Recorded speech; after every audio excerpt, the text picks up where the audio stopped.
This book is called The Little Baby Snuggle-Fleejer, and it is written by Jimmy Carter, who was one of our presidents, and it was illustrated by his daughter, Amy Carter.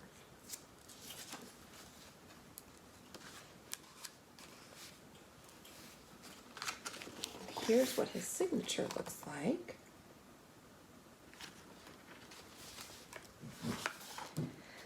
Once upon a time, there was a little boy named Jeremy who lived with his mother in a small house near the sea. His mother earned a bare living for the two of them by washing clothes for some of the wealthy families in their town. Jeremy loved her very much and was proud when he could help with chores around their home.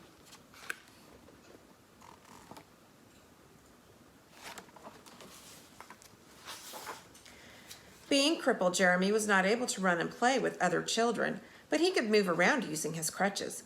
He enjoyed reading and studying and was a happy child.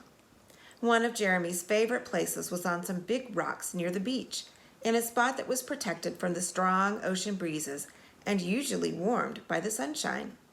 His mother had taught Jeremy to swim when he was quite young, and he enjoyed being in the water. He limped slowly when he was on the shore, but he felt free and at home in the waves. The other children often played on the beach, and he would watch them at their games. They never asked him to join them, and sometimes one of the larger boys would try to make him cry by teasing him about moving so slowly and not being able to play tag or chase a ball. However, he was a brave lad, sure of his mother's love, and was content even though he could not join in the children's games.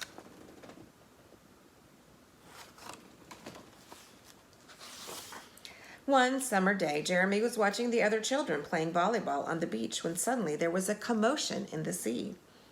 Something large and strange was approaching them, appearing every now and then above the surface of the water. It must be porpoises. It could be a whale. All of a sudden, an enormous head came out of the waves, and the frightened children screamed, "It's a sea monster!" They all ran away as fast as they could, all except Jeremy. He reached for his crutches, but one of them slid off the rock and fell on the sand just as the strange creature was coming out of the ocean.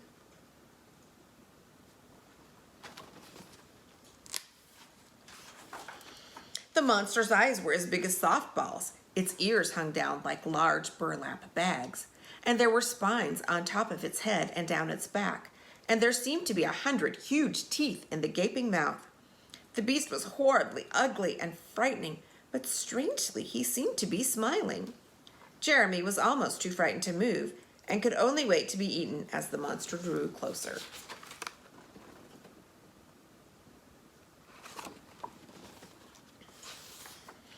"Don't be afraid," the creature said. "I'm not going to hurt you."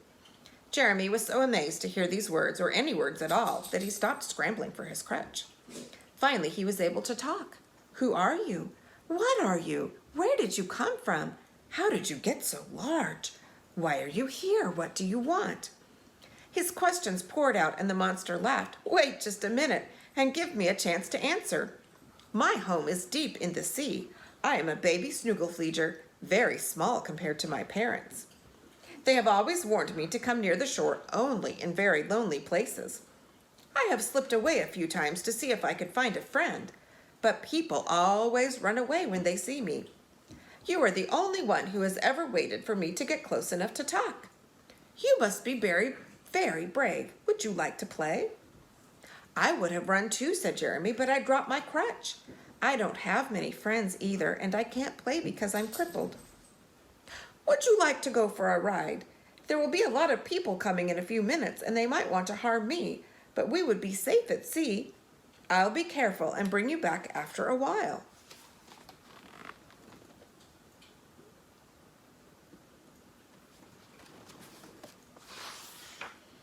Jeremy climbed onto the monster's head, and the little baby Snuggle-Fleejer moved carefully out through the waves. They swam along near the shore. They asked each other a lot of questions and enjoyed each other's company. Finally, Jeremy told his new friend that he had to go home. He didn't want his mother to worry. "Okay," said the Snuggle-Fleejer. "Would you like another ride tomorrow?" They agreed that only his mother should know about his strange experience.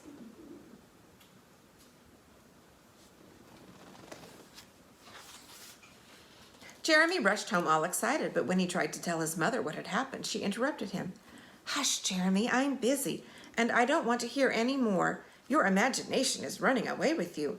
Maybe you have been reading too many books. Taken aback, Jeremy decided to keep his secret to himself. Jeremy found time to meet his new friend often, and they had great times together in the sea. Sometimes they would even go under the water for a short time, with the boy holding tightly to the Snuggle-Fleejer's big ears. It was a happy time for both of them.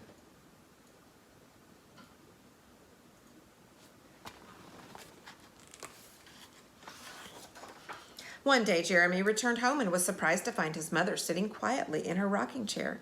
He noticed that her work was not finished, and he asked if anything was wrong. Yes, Jeremy, she said, I have always been honest with you, and there is no reason now not to tell the truth. I'm sorry I haven't been patient with you. For several weeks I have been sick. The doctor told me that I am very ill.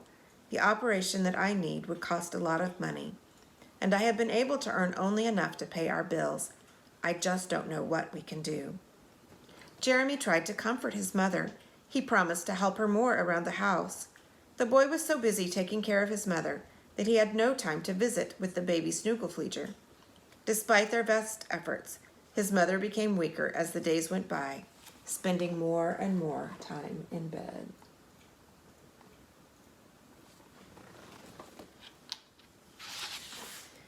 One afternoon, when his mother was resting quietly, Jeremy returned to his favorite rock.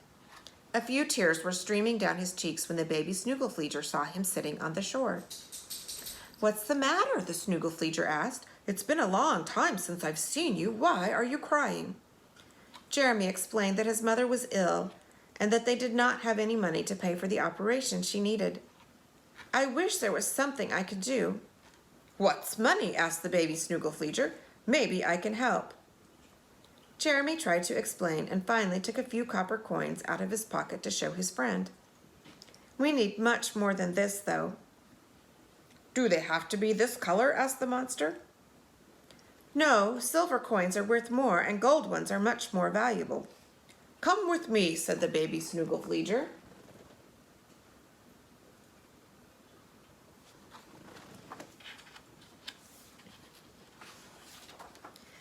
They moved out into the deep water, then far down the coast until they reached some sharp rocks. Wait here, the baby Snuggle-Fleejer said, and he dove under while Jeremy swam around on the surface. He returned after a few minutes, and the boy took his usual perch on his friend's head. They swam silently to shore. After Jeremy climbed off, the monster opened his mouth and dropped a number of gold coins onto the sand. Jeremy gasped in surprise. Would these be helpful? The baby Snuggle-Fleejer asked. There is a large chest full of them in an old wrecked ship on the bottom of the sea. Can you see the gold coins coming out on the sand?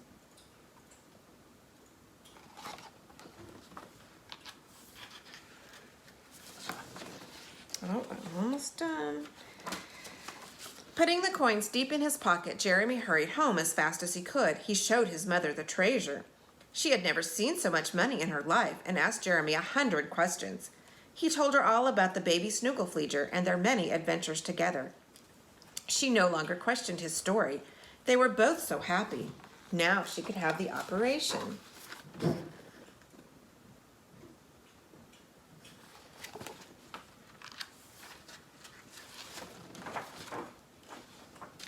After his mother was well again, Jeremy took her to meet his monster friend. She wanted to thank him for helping. They all became friends and enjoyed many seagoing trips together. Jeremy soon became a hero among the other children, who saw him riding on the little baby Snuggle-Fleejer's head. It's unbelievable, they said. Jeremy is really strong and brave. All by himself, he has tamed a ferocious sea monster. Righty. And on the back is a picture of President Carter with his daughter. She was just a little girl when he was president. She's all grown up in this picture. Alrighty, guys. Have a great day.